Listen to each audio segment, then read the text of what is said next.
Fannie Griffin McClendon's profound journey through the 688 was one marked by determination, resilience, and a profound sense of duty. Born in Louisiana, McClendon faced early life challenges that shaped her character and led her to seek opportunities for service during World War II.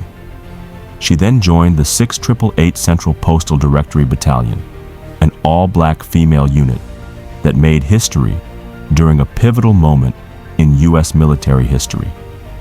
This battalion's contributions to the war effort and McClendon's personal experiences offer invaluable insights into the struggles and triumphs of African American women in the military during an era of segregation and discrimination. For McClendon, her early years were filled with hardship. Her father, a World War I veteran, died in a workplace accident when she was just 5 years old, leaving her mother to raise 2 children all alone. Her mother's resilience was evident as she worked multiple jobs to support her family, moving them from Louisiana to New Jersey and later to New York in search of better opportunities. It was in New York that McClendon graduated from high school, but as World War II unfolded, she felt a strong desire to contribute to the war effort. When the U.S. entered the war, McClendon, like many young Americans, was eager to enlist. However, her path to service was not easy.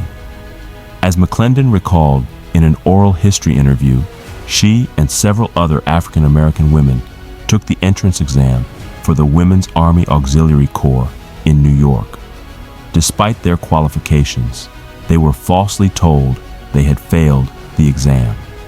It was only through the intervention of political leaders that McClendon and the other women were allowed to join the WAAC. This marked the beginning of her military career and would be one of many instances where McClendon faced systemic barriers but found ways to overcome them. McClendon's training at Fort Des Moines, Iowa, was the first of many encounters with racism in the military. The WAAC training was segregated, and the African American women in her unit were treated as second-class citizens. They were not allowed to shop at the base exchange, and their living conditions were often substandard.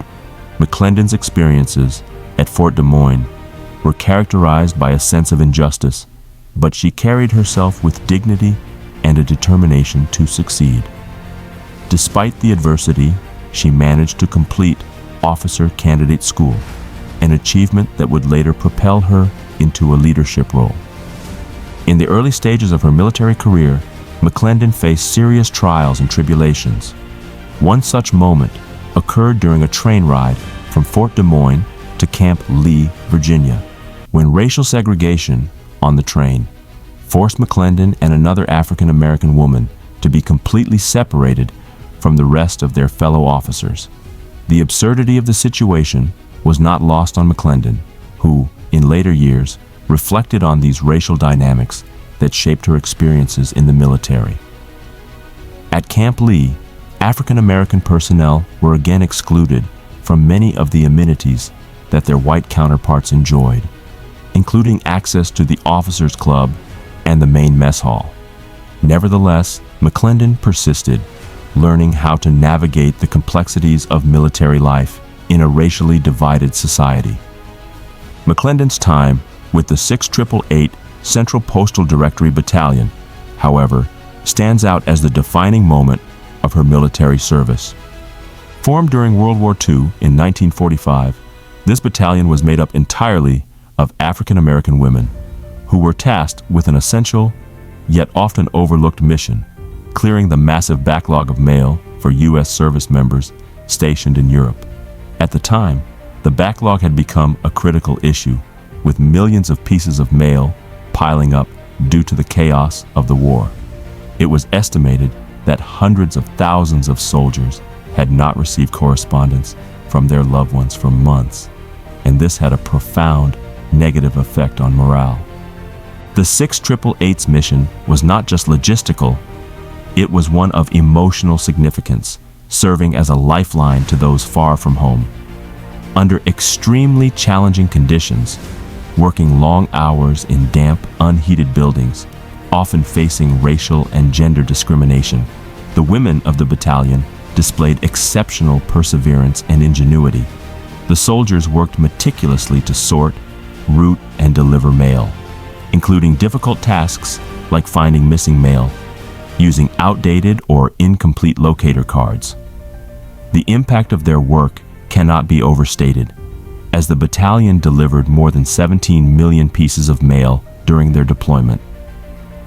McClendon's account of their time with the 688 reflects the profound effect that their work had on troop morale. Despite the damage to many of the packages they received, including spoiled food and broken items, the women of the battalion often went above and beyond to ensure the troops received something tangible from home. Through resourceful problem solving, they would take steps to rectify mistakes, sending replacement packages, or simply making sure the troops knew someone cared. These acts of resilience, compassion, and professionalism contributed not only to the success of their mission, but to a lasting legacy that would go on to be recognized much later. The battalion's work, which was often dismissed or downplayed at the time, remained a testament to the strength and ingenuity of African American women in the military. McClendon's pride in the 688's accomplishments was clear, and she spoke often about how fulfilling it was to help deliver mail to service members in Europe. For McClendon, this work was more than just a job. It was a way to connect with her fellow soldiers and show them that they were not forgotten. The 688's success was a source of pride for McClendon and the other women in the battalion, and it became one of the most meaningful experiences of her military career. After World War II, McClendon's military service continued. She returned home to New York, where she continued her education and worked full-time. In 1950, McClendon received a recruiting letter from the Air Force, and she re-entered the military as a first lieutenant. She served as a supply officer within Strategic Air Command, a role that took her to various bases, including Offutt Air Force Base in Nebraska. During her time in the Air Force, McClendon formed strong bonds with her fellow officers and had the opportunity to serve in a variety of leadership roles. Her experience in the Air Force was markedly different from her earlier years in the WAC, as she found a greater sense of camaraderie and respect among her colleagues. Throughout her career, McClendon remained committed to the ideals of service, duty, and leadership.